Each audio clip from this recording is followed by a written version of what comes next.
مولا بڑا کام کیا، دین خدا کام کیا، کر نہ سکا۔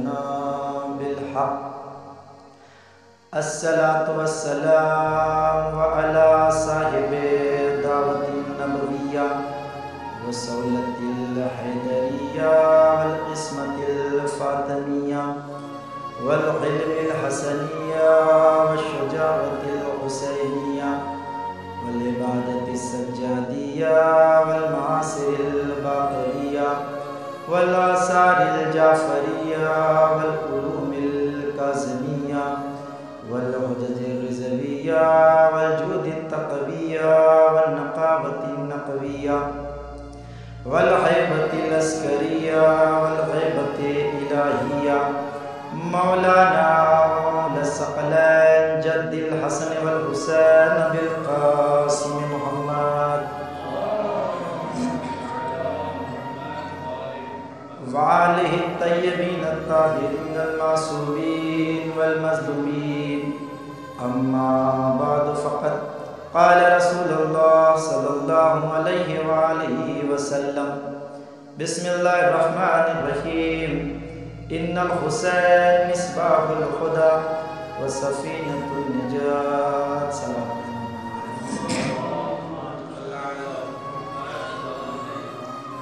برادران عزیز، جس حدیث کو اپنا سرنامہ کلام قرار دیا ہے، پچھلی نوبت میں ہم نے حضرات کی خدمت میں اسی حدیث پر چند معاملات آپ کی خدمت میں پیش کیا تھا،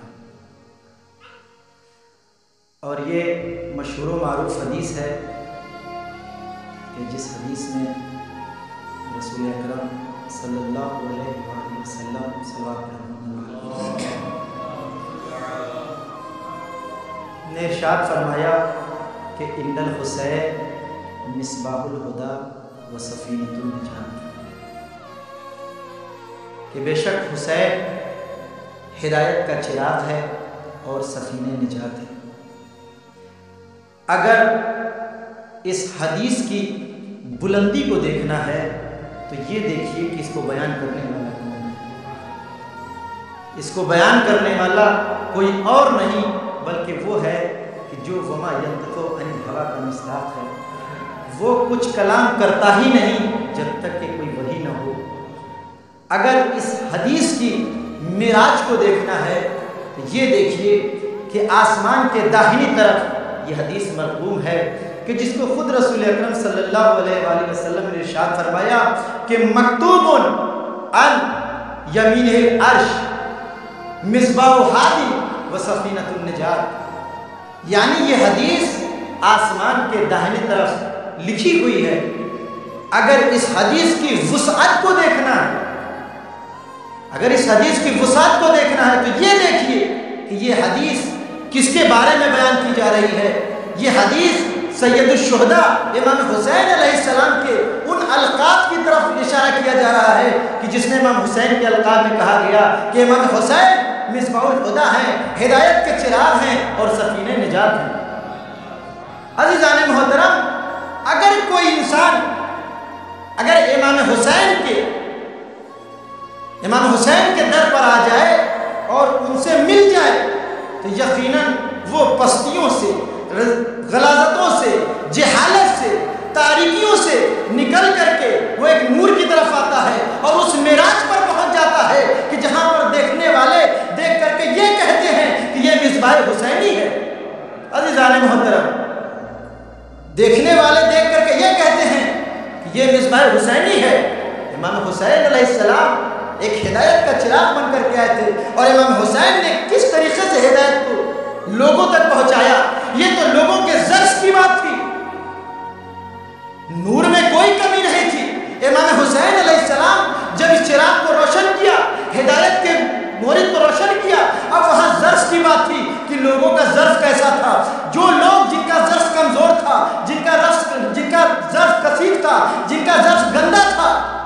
وہ جہاں تھے وہی رہ گئے، لیکن جن کا ظرف پاک تھا وہ حور بن کر کے امام حسین کے در پہ آئے۔ عزیزان محترم، بہت لوگوں کی کوششیں ہوئی امام حسین علیہ السلام کے سلسلے میں کہ کسی بھی طریقے سے ہدایت کے چراغ کو بجھا دیا جائے، اس راہ نجات کو مٹا دیا جائے، بڑی کوششیں کی گئی۔ متوقع کا واقعہ آپ کے سامنے مشہور ہے، جانتے ہیں کتنی کوششیں کی۔ کیا اس کی کوشش تھی؟ اس کی کوشش یہی تھی کہ روزوں کا وجود مٹا دیا جائے، یہاں تک کہ وہاں پہ پانی بھی چلوایا تاکہ روزے کا وجود ہٹ جائے۔ لیکن عزیزان محترم، وہ کتنا بدبخت تھا، اسے اتنا نہیں پتا کہ یزید جیسا حاکم کہ جس کے پاس حکومت تھی، ثروت تھی، ساری چیزیں تھیں، اس کے بعد بھی امام حسین کا وہ کچھ نہ کر سکا۔ اس کے بعد اس نے ساری کوششیں کی کہ حسین کے نام کو مٹا دے، لیکن وہ کچھ نہ کر پایا، یہاں تک کہ کربلا تک امام حسین کو لے کر کے آیا، سر و تن میں جدائی کرا دی کہ ہدایت کا چراغ بجھ جائے، راہ نجات مٹ جائے۔ لیکن حسین علیہ السلام نے بھی نوکے نجات میں تلاوت کر کے بتایا کہ میں وہ ہدایت کا چراغ ہوں کہ جو اللہ کی طرف سے روشن ہوا ہوں، نہ کل میں بجھ سکتا تھا، نہ آج بجھوں گا، نہ آئندہ کبھی بجھ سکتا ہوں۔ صلوات پڑھے محمد والے محمد پر۔ عزیزان محترم، تو امام حسین کے چراغ کو کوئی نہیں بجھا سکتا۔ عراق کا مشہور و معروف واقعہ ہے، آپ جانتے ہیں کہ عراق سلام محمد والے محمد،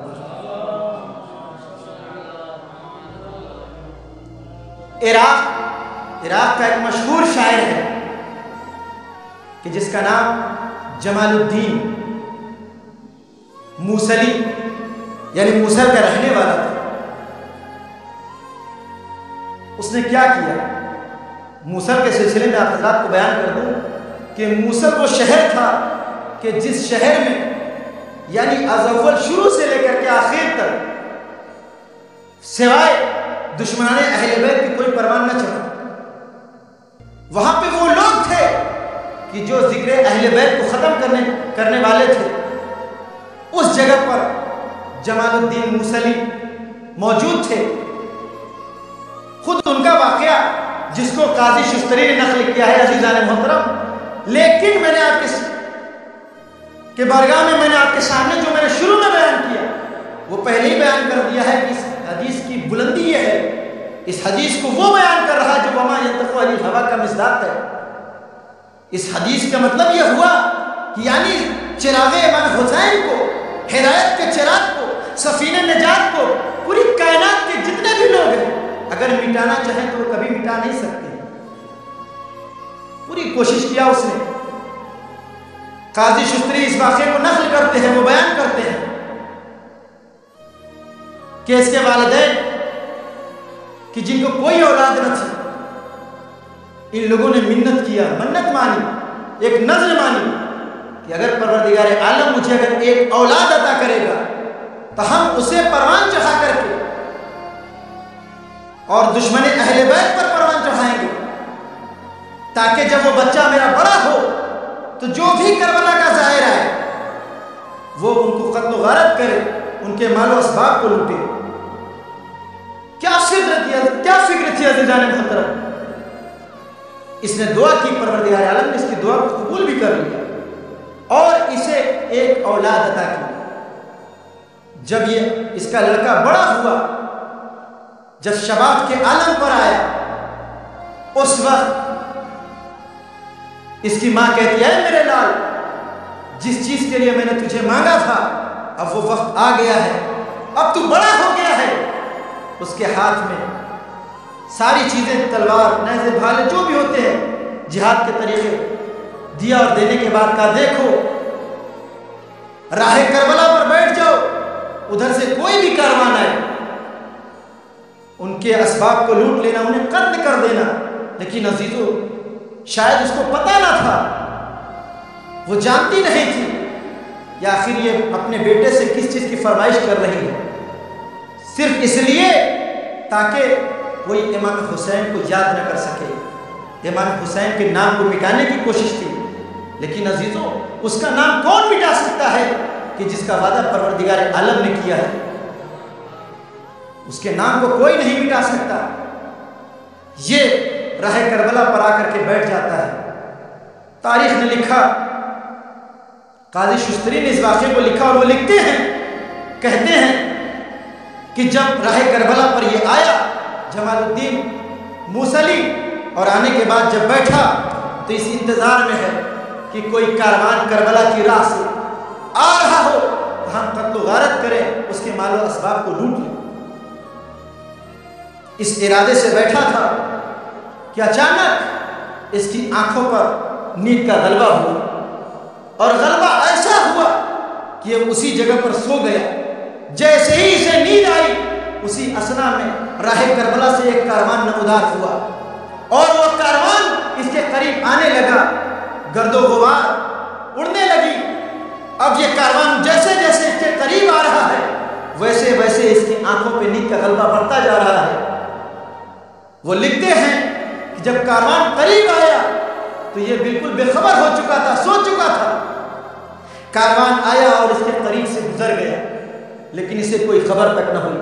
عزیزو، یہ کیسے ممکن ہے کہ جس کا وعدہ پروردگار عالم کرے اسے کون مٹا سکتا ہے؟ اس کی آنکھوں پہ جب غلبہ ہوا، ادھر کاروان گزر گیا۔ جب یہ بیدار ہوا تو کیا دیکھا کہ اس کے جسموں پر خاک ہے۔ اس سے پہلے جب ادھر سے کاروان گزر رہا تھا تو یہ خواب غفلت میں جس وقت تھا، اس وقت یہ خاک دیکھتا ہے۔ کیا دیکھتا ہے کہ محشر بپا ہے، لوگوں کے سوال و جواب ہو رہے ہیں، لوگ حساب و کتاب دے رہے ہیں اپنا۔ کیا دیکھا کہ کچھ لوگ ایسے ہیں کہ جن کو فرشتے جہنم کی طرف لے کر کے جا رہے ہیں، کچھ لوگ ایسے ہیں کہ جن کو فرشتے جنت کی طرف لے کر کے جا رہے ہیں۔ کیا دیکھا جمال الدین موصلی؟ دیکھتے ہیں اپنے بارے میں کہ جب ان کا نمبر آیا تو انہیں فرشتوں نے پکڑا، پکڑنے کے بعد جہنم کی طرف لے کر کے چلے اور ان کو جہنم میں ڈال دیا۔ جب جہنم میں ڈالا تو ان کو جہنم کی آگ جلا نہ سکی۔ تو جو چاہتا مزیدو، ان کو جہنم کی آگ جلا نہ سکی۔ ایک مرتبہ فرشتوں نے دروغ جنت سے پوچھا کہ یہ بتاؤ کہ کیا وجہ ہے کہ آخر اس کو جب ڈالا گیا جہنم میں تو یہ جل نہیں رہا ہے۔ دروغ جہنم نے جواب دیا، کیا کہا اس لیے اس کو جہنم کی آگ نہیں جلا رہی ہے، اس لیے کہ اس کے جسموں پر خاکے، اس کے جسموں پر زائر امام حسین کے قدموں کی خاک لگی ہوئی ہے جو مانے ہو رہی ہے۔ اس کو جلانے کے لیے فرشتوں نے اسے پھر باہر نکالا، نکالنے کے بعد گرد و غبار کو صاف کیا، صاف کرنے کے بعد دوبارہ اسے جہنم میں ڈالا۔ اس کے بعد بھی جہنم کی آگ اسے نہیں جلا پا رہی ہے۔ اس کے بعد پھر فرشتوں نے سوال کیا، کہا اس لیے اس کی وجہ یہ ہے کہ جب یہ سو رہا تھا، جب اس کے قریب سے زائر امام حسین کا کاروان گزرا، جب قافلہ گزرا اور وہاں پر جب جانور گزرے، ان کے قدموں کی خاک جب اس کے اوپر پڑی، کچھ خاک اس کے حلق کے اندر پہنچ گئی ہے، اور وہ پہنچنے کے بعد اس کے جسم کا حصہ بن گئی ہے، جس کی وجہ سے وہ مانے ہو رہی ہے کہ اس کو نہ جلنے دے۔ عزیزان ایمان، میں یہی تو کہنا چاہتا ہوں کہ اگر کسی دشمن کے اوپر اگر زائر کے سواریوں کے قدموں کی خاک اگر اس کے اوپر پڑ جائے تو جہنم کی آگ جلانے سے رک جاتی ہے، اسے نہیں جلاتی ہے۔ آپ انصاف سے بتائیں، وہ زائر امام حسین، وہ عزادار امام حسین جب دنیا سے جاتا ہے اور اپنے کفن کے ساتھ خاکے کربلا لے کے جاتا ہے تو بھلا اسے کون جلا سکتا ہے؟ اسے کیسے جہنم میں ڈالا جائے گا؟ صلوات پڑھے محمد والے محمد پر۔ عزیزان محترم، جب یہ خواب دیکھا، دیکھنے کے بعد جمال الدین فوراً بیدار ہوا اور گھبرایا۔ گھبرانے کے بعد قاضی شستری لکھتے ہیں کہ فوراً یہاں تک کہ جب گھر سے آیا تھا تو مال و دولت لوٹنے کے لیے آیا تھا، زائروں کو قتل کرنے کے لیے آیا تھا، لیکن جب یہاں پر آیا اور آنے کے بعد جب خواب دیکھا، فوراً یہ عازم سفر کربلا ہوا، ایمان لے کر کے آیا۔ اور کربلا میں جانے کے بعد السلام علیکم یا ابا عبداللہ اس نے پڑھنے کے بعد جب زیارت کی، پلٹ کر کے گھر آیا اور آنے کے بعد اپنے والدین کو تلقین کی کہ آج میں نے یہ خواب دیکھا ہے اور آپ لوگ کس راستے پر ہیں؟ حق کا راستہ یہ ہے عزیزان ایمان۔ تو کہنے کا مقصد یہ ہے کہ کہنے کا مقصد یہ ہے کہ جو مصباح الہدیٰ ہو، جو سفینہ نجات ہو، اسے کبھی کوئی مٹا نہیں سکتا ہے، اس لیے کہ یہ ہدایت کے چراغ بن کر کے آئے تھے، اور یہ ہدایت کا چراغ فقط ایک انسان کے لیے نہیں یہاں پر امام حسین کسی ایک کے ہدایت کے لیے نہیں آئے تھے، یہاں پر کوئی قید نہیں تھی، چاہے غریب ہو، چاہے امیر ہو، بادشاہ ہو، فقیر ہو، بڑا ہو، چھوٹا ہو، چاہے جس فرقے کے لوگ ہوں، جس قبیلے کے لوگ ہوں، اگر یقیناً اگر ان کا ظرف پاک و شفاف ہے تو وہ اس دروازے سے ہدایت پا کے جاتے ہیں۔ اگر انسان کا ظرف اگر گندا ہے، ظرف اگر کثیف ہے، تو وہ چاہے جہاں بھی رہے اسے راہ نجات نہیں ملتی۔ بس عزیزان ایمان، تو یہی وجہ تھی کہ جب امام حسین علیہ السلام نے مدینے میں دیکھا کہ کثافت پھیل رہی ہے اور جہاں حلال محمدی کو حرام کیا جا رہا ہے، حرام محمدی کو حلال کیا جا رہا ہے، اس وقت یہ ہدایت کا چراغ وہاں سے روشن ہو کر کے اور کربلا کی راہ کے لیے نکل پڑے۔ امام حسین، لوگ کہتے ہیں کہ امام حسین جنگ کے لیے گئے تھے، نہیں عزیزو، یہ ہدایت کا چراغ بن کر کے کشتی نجات بن کر کے لوگوں کے لیے کہ جو چاہتا ہے وہ اس کشتی پر سوار ہو جائے، اس پر کسی چیز کی قید نہیں ہے۔ اور امام حسین مدینے سے کربلا کے لیے نکلے، نہ مال کے لیے نکلے، نہ دولت کے لیے نکلے، نہ ثروت کے لیے نکلے، بلکہ فقط اس لیے نکلے اور اپنا ہدف لوگوں کو بتایا کہ کس ہدف سے، کس مقصد سے جا رہے ہیں، اور اپنے گھر کے بچوں کو لیا، اپنی گھر کی ناموس کو لیا۔ میدان جنگ میں کون اپنے گھر کی ناموس کو لے کر کے جاتا ہے؟ اور امام حسین کربلا آ گئے۔ بس عزیزو، امام حسین جب کربلا پہنچے ہیں تو کیا عالم ہے کہ ایک ایک فوج کہ فوج لشکر یزید میں اضافہ ہوتا جا رہا ہے، لیکن امام حسین علیہ السلام کی طرف کوئی نہیں ہے۔ تبھی جناب زینب نے پوچھا تھا، بھیا کیا اس کائنات میں کوئی اپنا نہیں ہے کہ جو ہماری مدد کے لیے؟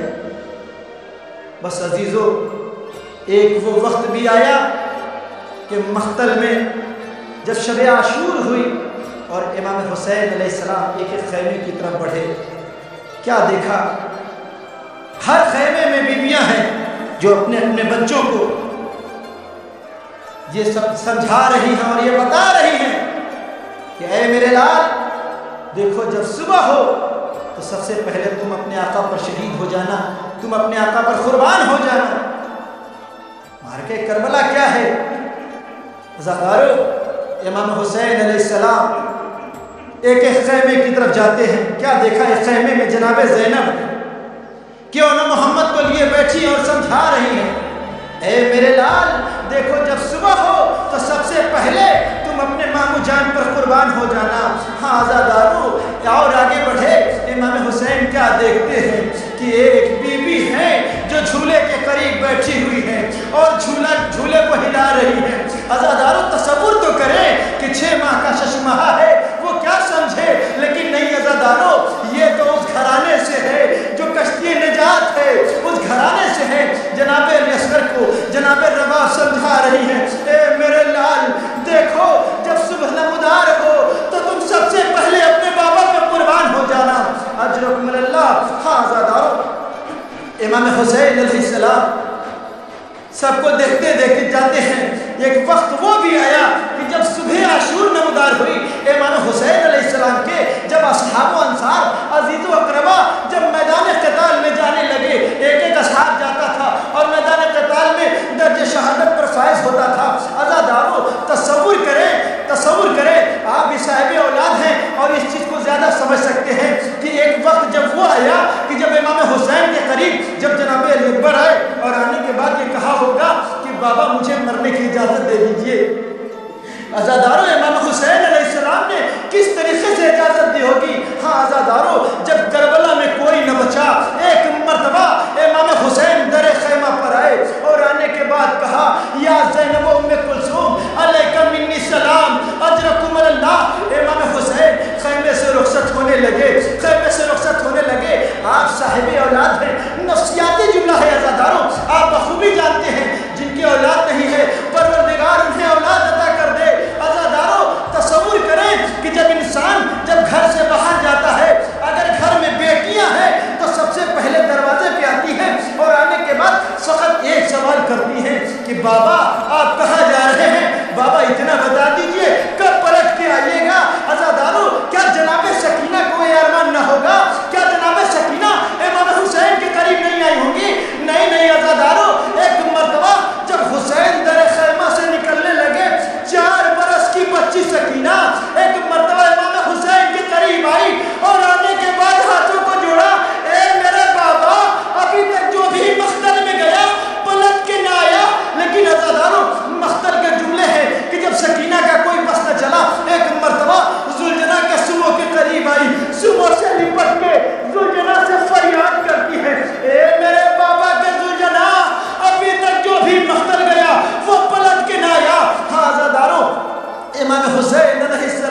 کربلا ذبح الحسین بکربلا، حسین کربلا کے میدان میں قتل کر دیے گئے۔